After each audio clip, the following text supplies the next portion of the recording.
छे छे दिगू, अरे असा विचार तुझ्या मनात आलाच कसा? अरे आलेली लक्ष्मी परत करायची नसते.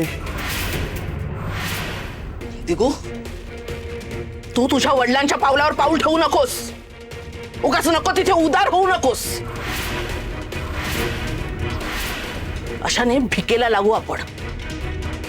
आदर्श, तत्व, शब्द उत्तम असतात, पण ते फक्त बोलण्यासाठी वापरायचे. प्रत्यक्षात कृतीत आणायला जाऊ नकोस. पदरी नुकसानच येईल. तू विचार करतोस तो चुकीचा आहे. असं काहीही करायचं नाही. रमाई, मी बाबांसारखा नाही, मी तुझ्या नियमानुसार वागतोय.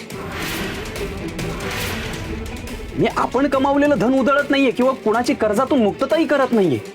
या उलट जे धन आपण आपल्या व्यवहारात व्यवसायात कमावलेलं नाहीये, ज्या धनावर आपला अधिकारच नाही, ते परक्याचं धन कुठल्या हक्काने आपण आपल्या तिजोरीत ठेवायचं? ते ज्याचं त्याला परत द्यायला हवं ना. या अगोचर मुलीचा सल्ला दिसतोय हा. हा, पण ते विवेकपूर्ण आणि योग्यच आहे रमाई. सुभेदारांना त्यांच्या सुवर्ण मोहरा परत केल्याशिवाय मला स्वस्थता मिळायची नाही.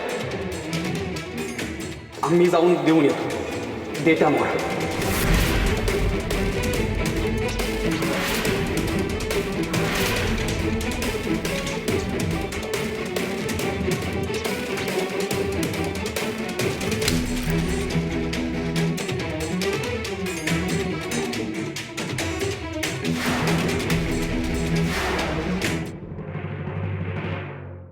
अरे दिगू, जे घडलं त्या पार्श्वभूमीवर तू सुभेदारांच्या घरी जाणं बरं दिसत नाही रे. दे दे, मी नेऊन देतो. दे. नाही काका, मला जायला हवा. आणखीन एक हिशेब पूर्ण करायचा आहे मला.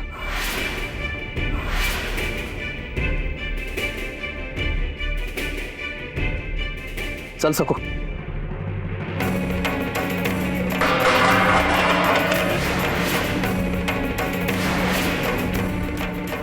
पितावलं माझ्या दिगूला.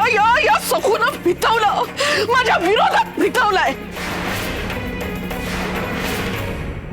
सोडा सोडा सोडा सोडा मला. अगं जरा शांत हो.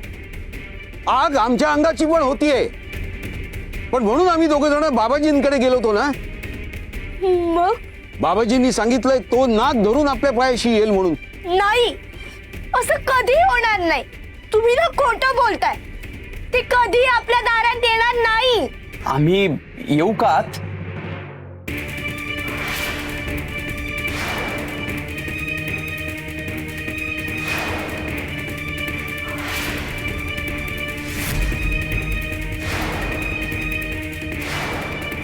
दिगंबरराव,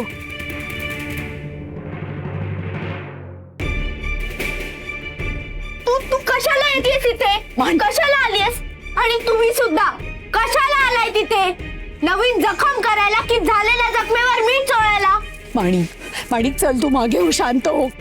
आमच्या माणिकला एवढं छळलं तुम्ही, तिचं मन दुखावलं, तरी तुमचं मन अजून भरलेलं दिसत नाहीये. चला निघा इथून. आधीच खूप ऐकवलंय तुम्ही आम्हाला. अजून काय राहिलंय ऐकवायचं?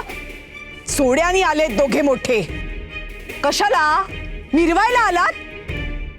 माझ्या माणिकला आणखीन छळायला आलात? नाही नाही नाही काकू, अहो आम्ही आलोय ते क्षमा मागायला.